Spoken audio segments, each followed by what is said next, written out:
So good evening sa inyo mga tol kung gabi nyo ito pinapanood, at good morning kung umaga, at good afternoon naman kung tanghalan nyo ito pinapanood. So ito po ulit, meron tayong portfolio update for the month of November.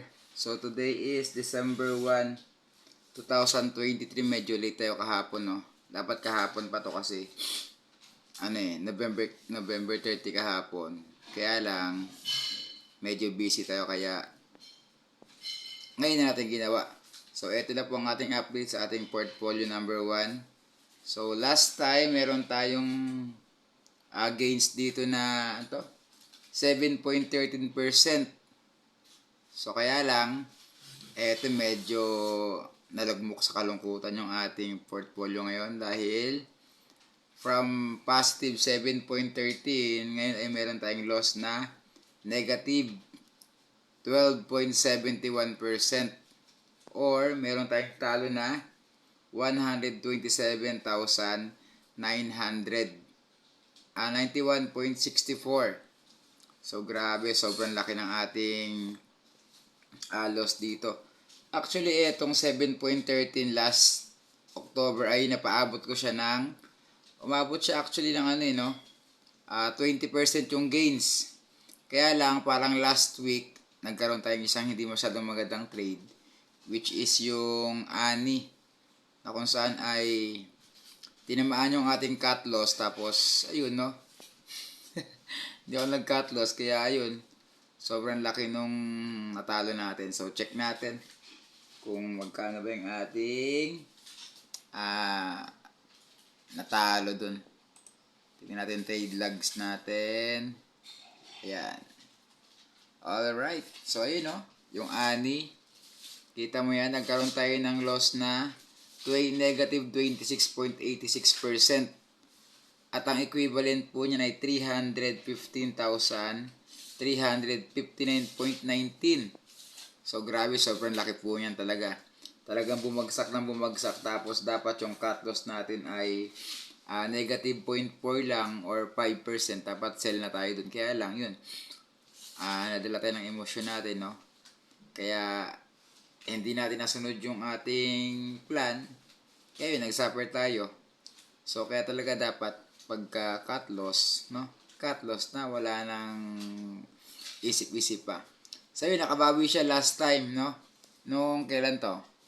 Ayan, November 29. Si ani pa rin, kumita tayo ng positive 0.425% or 13,947.60. So, masyado pang malaki yung ating loss dito. So, yun lang. So, let's see kung makakabawi pa ba itong ating port natin. So, yun lang muna dito sa update ito. Check naman natin yung ating second account. Log out muna natin to. Ayan, ito muna isa. Check natin yung ating portfolio number 2. Ayan. Check natin. Instagrams. Ayan o. Cellphone lang ang gamit natin, guys. Ayan. So, and then, check natin. Ayun. Ayan o. Okay, itong ating portfolio number 2, ito ay medyo maganda-ganda, no?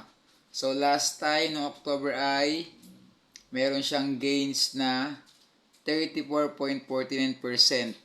So, right now, umabot na siya ng 40.87% or 408,662.64. So, medyo ito yung maganda-ganda nating kitaan sa ating portfolio. So, yan lang po. Puro halos panalo yung kanyang mga trades kasi. So, check natin ang trade logs. Ayan. Ayan Simula November 21, 13, halos wala naging talo to diba? Halos wala siya naging talo. Mapa-short o long yung ating position. Panay panalo Kaya no wonder umabot siya ng 40% na po siya.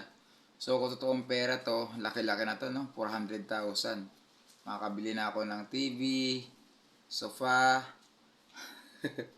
So, yun lang. So, check natin yung ating last port. Okay na tayo dyan. Check natin. Isa pa ito. Yung 100,000 lang. Yan. Check natin. Alright. Tingnan natin. Ayan, meron tayong position dito. May position tayo kay, ano to? MWC. Ito yung Maynilad. So, ang position natin dyan ay naka-short tayo. Meron tayong 2,000 shares at ang kuha natin ay 18.03. At meron tayong negative 0.96 or 349.59. So, hindi pa natin binibenta yan, no? Kasi alam natin na babagsak siya Maynilad na yan. So, yan. Check natin yung ating portfolio kung magkano lang kinita nito. Let's see. Ayan na. Okay. Kita nyo yan. So, last time, ang gains na ito ay ilan? 16.34%. So, right now, meron na po siyang gain na 20.13% or 20,127.25%. So, ayan po. So, ito, may mga panalo, may mga talo. Pero, all in all, panalo pa rin siya, no? Check natin ang trade logs. Diyan, ayun, puro panalo rin siya, oh. May 3%, 2%, 9.94. Ay, may talo rin dito isa. May dito 1,699.18. So, yun lang muna. So, let's see. Ano ba to? December, no? December, tapos wala na, sunod na 2024 na ulit. So, sana ma-double your money yung ating mga account. So, itong account number ito malamang ma-double your money talaga eh. So, yun lang muna guys. Thank you mga tol. Bye-bye.